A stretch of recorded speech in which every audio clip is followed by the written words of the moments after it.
tu veux te présenter aux gens et l'importance de parler de ce sujet aujourd'hui. Oui, bonsoir à tous. Moi, c'est Karen. En fait, je suis arrivée au Canada il y a 6 ans. Je viens de France. J'avais intervenu ici le 7 mai avec le professeur Lasconi et d'autres collègues sur la prostitution intellectuelle. Et en fait, on parlait justement par rapport à la prostitution intellectuelle, j'avais parlé du métissage. Et j'avais dit, je ne sais pas le sujet aujourd'hui, mais bon, j'avais fait l'introduction. Et en fait, c'est un sujet qui m'intéresse parce que moi, je vois que c'est un sujet qui est extrêmement clivant. Jusqu'aujourd'hui, quand on met cette discussion dans la communauté, c'est très chaud. Il y a des réactions vives. Donc, c'est pour ça que je dis qu'il y a peut-être quelque chose à faire. Donc, c'est pour ça que je suis là. Can you be pro-black et dans une relation interraciale selon toi? Je pense qu'il y a eu des exemples de personnes pro-black qui ont épousé des personnes non noires. Je vais citer quelques-unes. Hein. Il y a eu Frédéric Douglass, qui a épousé, enfin le sénateur américain qui a lutté pour qui a été un abolitionniste acharné aux États-Unis. Il a épousé en deuxième noces une femme blanche parce que sa première femme était décédée. Il y a eu Walter Dubois et Henry Sylvester Williams qui ont fondé le panafricanisme aux États-Unis. Okay, je savais pas il était marié à une femme blanche. Ensuite, il y a eu Frantz Fanon, c'est un philosophe français psychiatre, qui a écrit Peau noire et masque blanc, et il était marié à une femme blanche aussi. Il y a Maya Angelou, qui est connue, c'est une poétesse, écrivaine et tout, qui a été mariée à un homme blanc, qui était Peter Dufeu, si je me souviens bien. Et en Afrique, il y a eu le président Kwame Nkrumah, qui a été un leader pour la décolonisation. Il a aussi épousé une femme égyptienne. Et il y a eu le roi et président Serence Khama, qui était le président du Botswana, qui a épousé aussi une femme blanche. Donc, c'était des gens qui étaient pro-black, c'est-à-dire ils militaient, ils luttaient pour la cause africaine, pas africaine, mais panafricaine. Donc, ça a existé, ça existe. Donc, je ne dis pas que ça n'a pas existé. Il y a des exemples. Maintenant, est-ce qu'on peut être pro-black et être en couple interracial? Moi, je ne vais pas... C'est chaud parce que, je veux dire, chacun fait ce qu'il veut. Moi, je vais partir de ce principe-là. Chacun fait ce qu'il veut. Si vous trouvez votre partenaire, peu importe où ça se situe, si vous êtes content, tant mieux. Moi, mon problème, c'est que, par exemple, les images que vous avez mises sur le site Internet, on a vu Serena Williams, on a vu Piquet Subban, tous les journaux en ont parlé. On a vu Meghan Markle, toute la communauté était comme « Oh, Meghan Markle épouse le prince Harry de Windsor, ça y est, les Noirs ont gagné. » J'ai dit « Mais les Noirs ont gagné quoi ?» Mais les Noirs ont gagné quoi? Les Noirs ont gagné quoi? Et moi, je vais juste faire un parallèle. Juste écouter ce que son beau-frère, le prince William, qui va être le futur roi d'Angleterre, a dit sur la dépopulation de l'Afrique. Donc déjà, ça fait déjà prendre conscience de certaines choses. Parce que moi, ce qui me dérange, c'est qu'on s'attarde trop à tout ce qui est superficiel. Moi, le métissage individuel, si vous trouvez votre personne qui vous correspond, quand ce n'est pas politisé, moi, je n'ai pas de problème avec ça. Il y a des couples interraciaux, pro-black, woke, qui fonctionnent très bien. Ça, je n'ai pas de souci. Moi, ce qui me dérange, c'est que depuis une dizaine d'années, même plus, mais c'est plus fort il y a une dizaine d'années, on est influencé par... j'ai l'impression qu'il y a une politique qui vise à ce qu'on se métisse. Et d'où ça vient pour moi, c'est que on est le capital, notre image en tant que personne noire dans la diaspora. Moi, je ne peux pas parler des Antilles parce que je ne connais pas. Je ne veux pas me prononcer sur les Antilles, je suis désolée. Les afro-descendants, je ne connais pas. Mais moi, je suis d'origine africaine. Et quand on arrive ici, le capital d'image est tellement négatif. C'est nous qui sommes des criminels. C'est nous qui sommes on ne sait faire que du sport, on ne sait faire que de la danse, on ne sait faire que... Exactement. Et donc, à ce niveau-là, c'est que l'image que ça véhicule sur d'autres communautés, comment est-ce que les autres communautés nous perçoivent? Moi, je suis allée sur des sites, moi, je vais beaucoup sur des sites. Moi, je vais sur des sites nationalistes, qui soient blancs, qui soient arabes, qui soient asiatiques, quand c'est français, anglais, bien sûr. Et dans l'image qu'ils ont, ils disent tous, les Noirs cherchent à se métisser. Là, c'est un problème. Ça, c'est un problème, ça. Ça, c'est un problème. Donc, moi, je vais mettre l'accent sur le déficit de représentativité que nous avons par rapport quand on est en diaspora. Je prends l'expérience j'ai noté parce que les références ne sont pas bonnes, l'expérience de la poupée noire et blanche qui a été faite par Kenneth Clarks, le psychologue, dans les années 50, à l'époque où il y avait la ségrégation et le racisme d'État, c'était étatisé. Et ils ont manqué que les enfants noirs, systématiquement, valorisaient la poupée blanche comme étant le symbole de la beauté, de la richesse, de la réussite, alors que le noir, c'était tout le contraire. Méchanceté, tout ça. Méchanceté, criminel, etc. Années 50, on a refait la même expérience en 2000 aux États-Unis toujours. C'était la même chose. 80% des enfants avaient la même image. 2016, on a refait aux États-Unis. Moi, je parle plus des États-Unis parce que les États-Unis font beaucoup d'études et on peut les trouver. Les autres, en France, c'est interdit. Il n'y a pas de statistiques ethniques officiellement. Mais c'est interdit. Oui, officiellement, il n'y en a pas. Et c'est le même résultat. Donc, il y a un problème. Et moi, ce qui me dérange, c'est que quand on a ce capital négatif, moi, dans le sentiment que j'ai dans le métissage politisé, c'est que la plupart des Noirs, en fait, cherchent à être acceptés par les autres communautés. Et c'est eux qui recherchent, en fait, c'est eux qui sont vecteurs du métissage comme moyen de lutter contre le racisme. Et ça, je suis absolument pas d'accord avec ça parce qu'on a l'exemple du Brésil, où c'est une population qui est extrêmement métissée. Mais il y a énormément de racisme au Brésil, donc c'est faux. Donc c'est ça que je voulais mettre en lumière aussi. Et aussi dire comment est-ce que nous, nos modèles, ceux qui nous représentent, comme je vous ai dit, on a cité des artistes, des sportifs. Ce sont des gens qui ont un capital, leur image n'est pas forcément bonne pour la communauté. Ce ne sont pas des gens qui ont des bons exemples. Il y a des scientifiques, il y a des chercheurs aux États-Unis, partout, en France, en Afrique, qui font des découvertes. Chaque jour, on ne parle jamais d'eux. Mais on va mettre l'accent sur les frasques de X ou Y, et ça va encore nous déterminer, nous. C'est pour ça que je dis le capital image est très important. Ensuite, si vous êtes une personne en demande, et vous êtes une personne en demande de reconnaissance, moi, ce que j'ai remarqué pour les gens qui essaient de se mettre, qui sont victimes du métissage politisé, c'est qu'en voulant se faire accepter, on veut se détacher de l'image négative qu'on véhicule de l'homme noir. Donc, c'est justement, les gens vont accepter de subir des tortures psychologiques. Il y a des gens qui sont dans des couples interraciaux, comme, je ne veux pas dire toi spécialement, mais le fait d'avoir... Non. Désolé, on n'a pas plein d'exemples, là, assume. Là. Non, mais je veux dire, par exemple, quand on subit le racisme au niveau de la famille, quand on subit... On accepte, et c'est ce qu'on disait, on accepte parce qu'on se dit, non, mais c'est pas grave, peut-être j'ai mal compris, non, mais c'est pas grave, nanana, nanana. Un peu comme Schiller disait, des fois, lui, il dit, c'est comme, pourquoi on tolère certaines affaires, mais il y a des affaires qui... Est-ce que tu vas dire que des fois c'est flagrant, des fois c'est trop subtil? Oui, effectivement, parce que justement, c'est que moi je dis, quand vous recherchez l'acceptation des autres, vous êtes en demande. Et quand vous êtes en demande, en fait, c'est qu'on peut vous faire tout et n'importe quoi, parce que vous allez faire ce que vous voulez. Donc, c'est tout. En fait, moi, c'est que je dis de faire attention. Et moi, je pense toujours à la nouvelle génération. Parce que quand j'entends, et parce que je vois beaucoup sur les forums et tout, les nouvelles générations, les 15, 20 ans, qui disent « Oh, mais vous savez, tous ces problèmes-là, ça ne m'intéresse pas, le métissage, c'est l'avenir. » Moi, ça me pose un problème parce que les résultats de la poupée, c'était des enfants d'hier. C'était des enfants d'hier, donc ça se reproduit.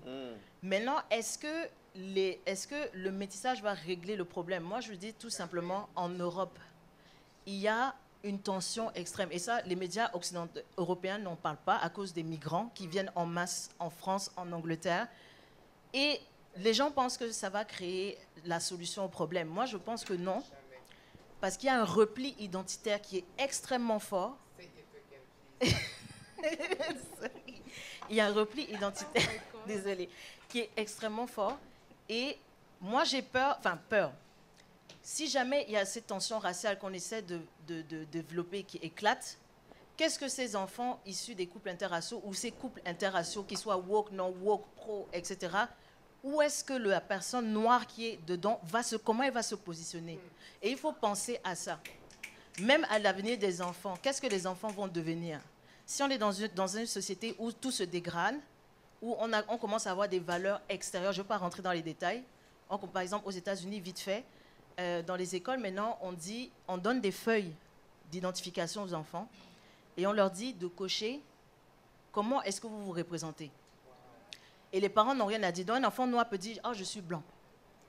Oh, je suis une fille. Oh, je suis un garçon. Oh, je suis... etc. etc. » Oui, en fait, c'est ça. Et moi, à titre personnel, moi, je me considère, je ne suis pas chez moi. Je suis d'origine africaine. Ici, ce n'est pas mon pays. Donc, ça peut arriver. Les choses peuvent basculer. Il faut que nous, les Noirs, peu importe de la diaspora, on se rend compte que les lois peuvent changer dans des situations données. C'est déjà arrivé et ça peut arriver. Mais je trouve qu'on pense que la solution, c'est toujours la facilité. Je veux me métisser parce que c'est moins compliqué. Peu importe d'où ça vient, femme comme homme, c'est moins compliqué. Je deal avec moins de problèmes. J'ai moins d'obstacles, merci, à la réussite. Et donc, quand on a ce raisonnement-là, ne vous voilez pas la face. Les autres le savent parfaitement. Et parce qu'ils vous utilisent. C'est pour ça que je disais il y a le 7 mai, ne demandez pas à ce qu'on vous accepte. Ne forcez pas les gens à vous aimer. Si les gens, il y a tout le temps des Starbucks et tout ça, on est tout le temps en train de manifester, mais les choses ne font que se répéter, il y a un problème. Ne demandez pas à être accepté. Soyez vous-même. Soyez fiers de ce que vous êtes, parce que si vous êtes libre ici, on ne peut pas vous faire du n'importe quoi. C'est tout ce que je voulais dire en fait. Wow! Bravo. Donc, tu as dit tellement de points. Toi, tu as parlé puis tu as un peu mis en évidence certaines personnes qui utilisaient le métissage ou les couples hétéraciaux comme un échappatoire, en fait. C'est pouvoir se faciliter pour dire qu'écoute, regarde, je vais être avec une personne d'une autre culture, elle est déjà bien installée, je ne vais pas affronter les mêmes stéréotypes de mon couple. Ça va beaucoup être plus facile de se faire accepter, d'avoir accès à certaines places, à certains jobs, d'avoir des enfants. Donc, toi, tu trouves vraiment que le fait que on a malheureusement cette conversation puis cette discussion-là en 2018, c'est à cause qu'il y a eu, en fait, un abus, d'une certaine façon. Oui, et puis aussi, c'est aussi très clivant parce que les images encore, pourquoi est-ce que chaque fois qu'un Noir ou une Noire réussit, on la part automatiquement avec une personne qui n'est pas noire? Ou pourquoi est-ce que c'est ça? Je ne savais même pas pour Eddie Murphy, moi. Oui, Eddie Murphy, oui, exactement, ça n'est une femme, c'est une blanche. Non, non, je suis d'accord avec toi. Ce que je veux dire, c'est que, par exemple, moi je parle par exemple de la NFL, le National League de Football, 80% sont mariés avec des femmes noires, mais on ne les voit pas. On ne les voit pas. Mais l'équipe de football de France, hein, qu'est-ce qu'on peut dire de Pareil, ben voilà, exactement. L'équipe de France, c'est exactement ça. On ne voit pas ces couples-là. Il y a des couples, parce qu'on a l'impression que les couples africains sont noirs, quand je dis africains, excusez-moi, les couples noirs sont dysfonctionnels, qu'il y a trop de problèmes. Mais nous avons des modèles, même autour de nous, arrêtons, et ça je disais la dernière fois, arrêtez de regarder la télé. Arrêtez de regarder les séries télé, parce que regardez les prochains films Netflix, mais c'est parlant la propagande. Allez voir les prochaines séries Netflix. Mais à un moment donné, on doit s'interroger juste rapidement. Aux États-Unis, par exemple, parce que je parle toujours des États-Unis parce qu'ils ont des chiffres, ils ont des chiffres et tout. Ils ont tout. Sinon, en France, c'est la même chose. Et, par exemple, en France, il y a eu Aïssa Menga, c'est une actrice sénégalaise très, très connue, très belle et tout. Et elle disait, oh non, moi, je ne veux pas être considérée comme noire, machin et tout. Il faut qu'on nous accepte dans le cinéma français. Non, non, non. Mais si on t'accepte pour faire toujours le même type de rôle, la boniche, l'esclave ou je ne sais pas quoi, est-ce que tu réussis à ce moment-là? Si tu demandes à être accepté, on te cantonne à certains rôles, à toujours faire la ratchet, à toujours faire la prostituée, à toujours faire la fille qu'on va fétichiser. Est-ce que tu réussis? Est-ce que tu gagnes vraiment? Et nous aussi, pour ça, tu m'en parlais de ça, des gens se prostituent, on disait intellectuellement, mais même dans d'autres niveaux. C'est-à-dire, on te dit, pour réussir, you got to do something that you don't want to do. Contrat canapé. Non seulement ça, mais d'autres choses encore peut-être pire. Mais on accepte ça parce qu'on veut réussir. Et je dis, faites attention, toujours garder le capital positif. Il y a des modèles autour de nous. Il y a des amis qui sont mariés, qui ont des enfants. Parce qu'on a toujours ça. On pense que tout est dysfonctionnel chez nous. Non, il y a des bons exemples partout.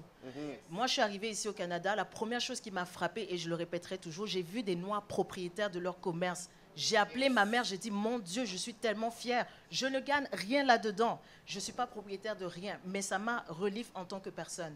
Quand je vois des familles noires, peu importe l'endroit où ça se trouve, je suis fière parce que je dis au moins avec ce qu'on est en train de nous pondre pour les prochaines générations, il faut réduire la population en Afrique. Je suis contente. C'est ça en fait que je dis, je ne me focalise pas sur le négatif. Et c'est sûr qu'il y a du négatif, mais voyons les choses positives. Chacun fait ce qu'il veut. Si vous trouvez votre compte avec X ou Y, c'est bien, mais n'oubliez pas que vous êtes noir et qu'il y a tellement de problèmes ici. Réglez-les d'abord avant de faire quoi que ce soit. Wow. C'est tout ce que je veux dire. Une autre question que je vais te poser, Karen. Après, on va prendre un appel. On parle de... Tu as dit, chaque personne fait ce qu'il veut et tout. Vous avez trouvé votre amour dans n'importe quelle communauté, c'est correct. Mais est-ce que toi, tu te dis, la personne se dit pro-black, la personne, par exemple, c'est un activiste, il donne des discours et tout. Est-ce que toi, tu n'as pas peut-être... Puis ça, c'est une chose qu'il y avait aussi dans les commentaires, qu'il y a comme une brisure, il y a comme quelque chose que tu ne vas pas nécessairement believe dans son speech parce que tu es comme, je sais tout ce que tu dis, mais pourquoi tu n'es pas capable de promouvoir le Black Love? Parce que la personne qui va parler avec toi, c'est comme si tu vas regarder peut-être la personne à ses côtés et tu vas l'entendre parler de famille, tu vas l'entendre de le père absent, tu vas le dire qu'il faut qu'on puisse enseigner à nos enfants et tout, puis toi, à cause de certains abus de certains groupes, mais toi, automatiquement, tu ne vas pas nécessairement le prendre au sérieux de façon automatique, malheureusement. Oui, parce qu'en fait, c'est une bonne question en plus, parce que ce qui se passe, c'est que, par exemple, les leaders, en fait, des années 60, par exemple, je prends un exemple rapide, je ne vais pas m'éterniser dessus, Sammy Davis Jr., c'était le hit à cette époque-là, dans les années 60. Et c'est quelqu'un qui avait épousé une noire, il s'était converti au judaïsme. Mais le jour où, c'était quelques jours avant sa mort, on lui a demandé où va ta fidélité en fait. Il a dit, je suis chrétien. Mon seul sauveur, c'est Jésus-Christ. Je ne vais pas parler des religions. Ça a choqué énormément des gens qui pensaient justement qu'il était intégré. C'est pour ça que je dis en fait, il y a certaines personnes qui ont fait ce pas-là, mais qui le font en back, si je puis m'exprimer ainsi. Par exemple, Prince est mort. C'est après qu'on a découvert que Prince a donné énormément à la communauté noire, mais personne ne savait. Personne ne savait. Je pense en fait que il y a certaines... Moi, je pense que la nouvelle génération de gens qu'on est en train de nous vendre comme des personnes woke ne le sont pas du tout. Ou des personnes pro-black ne le sont pas du tout. Non, ce ne sont pas vraiment... C'est tout simplement un truc médiatique. Parce que c'est des gens qui recherchent la célébrité. À partir du moment où vous recherchez des choses matérielles, vous voulez le passer par la réussite matérielle. Il y a un boxeur des années 60, il s'appelle Stefilio Stevenson, je crois, qui était cubain. C'était un des meilleurs boxeurs. Il avait gagné la médaille d'or en 74, 72, 74.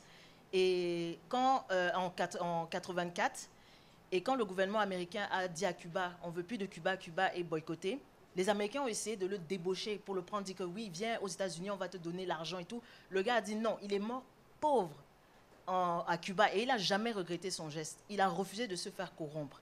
En fait, c'est dans ce sens-là. Ceux qu'on met en avant, c'est des gens qui acceptent volontairement de se faire corrompre. Et quand ça chauffe pour eux, ils reviennent vers la communauté en disant « Oh, on m'a maltraité, aidez-moi ». Vous voyez ce que je veux dire? Donc, il faut être tributaire de ses choix. Moi, je dis toujours, soyez responsable. Quand vous faites des choix dans la vie, assumez-les jusqu'au bout. Et peu importe le discours que la personne... Il y a des gens qui vont passer leur temps à dire « Les Noirs, je m'en fous et tout, c'est pas mon problème ». Mais dès qu'il y a la police qui va les emmerder, comme M. Ty Diggs, qui passait son temps à dire « Ah, moi, mon fils n'est pas noir ». Et quand les policiers ont rappelé que non, ton fils est noir, il est venu dire « Ouais, mon fils n'est pas noir ». Non, ton fils est noir. Point. Ton fils n'est pas blanc, ton fils n'est pas métis, ton fils est noir. Et il pleurait sur les réseaux sociaux. Donc, je dis, à un moment donné, assumez vos choix. Non, mais c'est vrai, assumez vos choix. C'est ça, en fait. Si vous êtes pro, etc., vous voulez aller avec des gens, assumez les conséquences de vos actes. C'est pour ça que je dis, arrêtons la victimisation, arrêtons de pleurer, arrêtons de demander l'acceptance, parce que toutes les communautés le savent.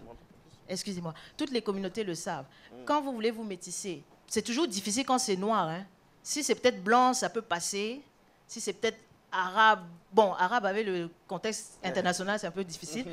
Mais oui, voilà. Mais quand c'est les noirs, vous allez chez les Mexicains, vous allez chez les Asiatiques, vous allez chez les... C'est difficile hein, pour rentrer. Les gens vous font... Et justement, à cause du capital négatif, l'image négative que nous avons. Donc, au lieu de venir dire, oh, on ne m'accepte pas, on ne m'aime pas, pourquoi? Tu dis, fine, tu ne m'acceptes pas, tant mieux. Si tu m'acceptes, tu me suis.